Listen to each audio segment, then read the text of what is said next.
कहत रही ना केहू भाग खोइया ना केहू ना से हो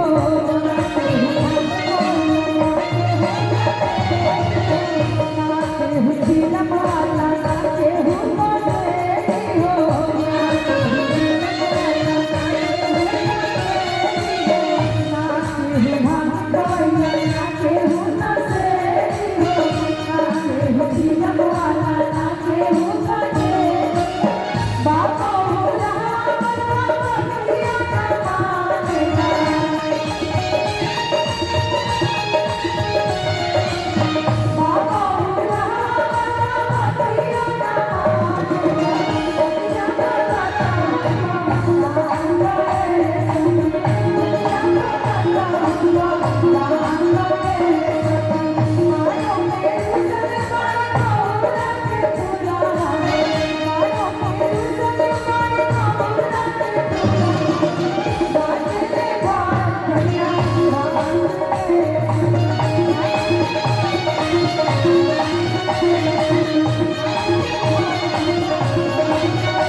दुल्हा अपने ससुराली से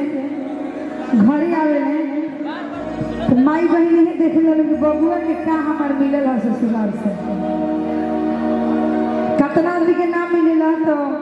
माई बहन लोग आपस में सुनावे लड़की पक्ष वाला के देखिए